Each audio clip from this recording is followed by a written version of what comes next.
I'm about to give you some tools to solve one of the greatest challenges hearing care providers face, the stigma associated with hearing loss. I'm Courtney Smith, and this is Maximize Your Audiology Business. Listen up and let's get to it.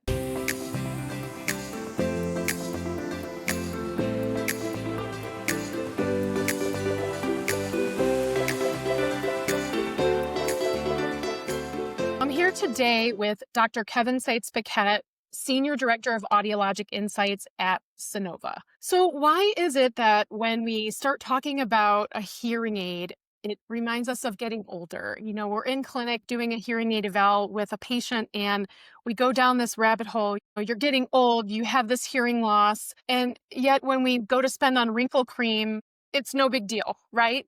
So why is it different? I think hearing loss is one of those things where we grow up our whole lives associating hearing loss and hearing aid use with old age. And we can do all sorts of things throughout our life to feel like we're preventing getting older, like creams or cosmetic treatments. But when you're confronted with actually needing a hearing aid, it's one of those moments where it's really hard to play the denial card anymore, right? You're sitting there with your HCP being told, hey, you have a hearing loss. You need a hearing aid, and it's just this gut punch of this is the sign you've been waiting for your whole life or dreading your whole life that, yes, now you've really arrived as an older person. And then there's all sorts of other things about this appointment that also just add to that sense of loss. So not only do you have a hearing loss, you're getting older, you need a hearing aid. And oh, by the way, it's expensive. It's like $5,000 or $6,000. I mean, it's just this constant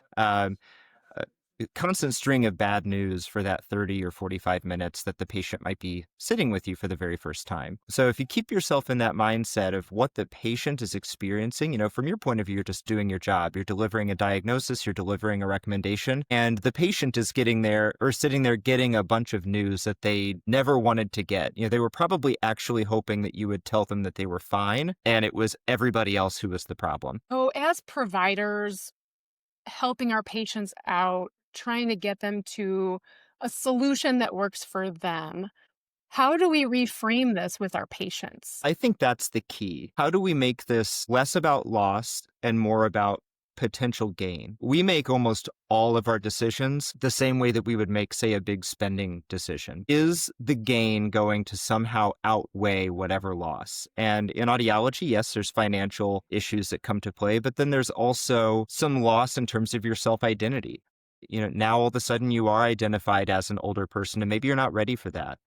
So really reframing the conversation around the quality of life improvements, the benefits to their loved ones, their spouse, their social life, I think is really key in helping get people beyond this. I think as HCPs, we have to accept that no one wants a hearing aid, but they do want better quality of life. They do want an active social life. And if we stop talking so much about the hearing aid and focusing on how well they're going to be able to hide it or the cool colors it comes in, we're sort of just dodging the real issue there.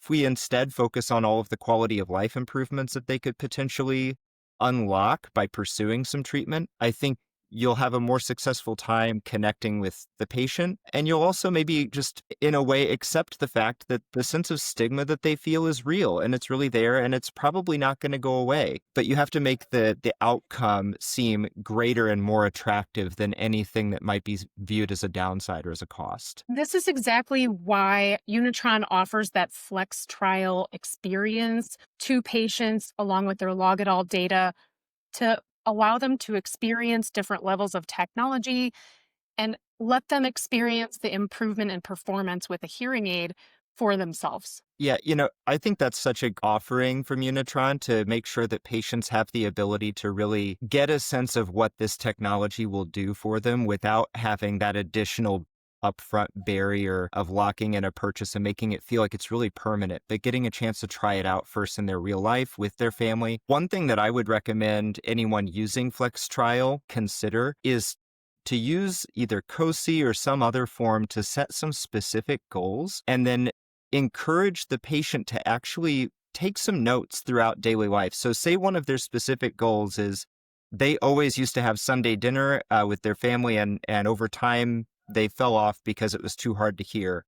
Make that a goal. Go to Sunday dinner with your family, but when you get home, write down some things that either went really well or that surprised you about using hearing aids. It's an unfortunate fact about human psychology that the negative stands out much more prominently in our memory than the positive. Think about any time you've felt compelled to leave a business review on Google. It's probably because you had a bad experience, right? Nobody thinks all of my needs were met. I have to tell the whole world. It's always like, oh, this person gave me such bad service. We see the same effect with audiology. It's not that people actually struggle as often as it might feel with hearing aids. It's that all of those little struggles and frustrations are what stand out to them. So as the HCP, it's incumbent upon you to give your patients the assignment to find the good and then talk about that and really validate the quality of life improvements that they've seen while they're trialing. I love that. So the biggest takeaway I got from this conversation with Kevin today is don't fight the stigma with your patients. Reframe into positivity and remind them of the outcome that they're getting when they're using their hearing aid. That's going to be more powerful, and that end game is what they want. Please drop me a note in the comments, send me an email. I love to hear from our fans. Thanks so much for watching Maximize Your Audiology Business.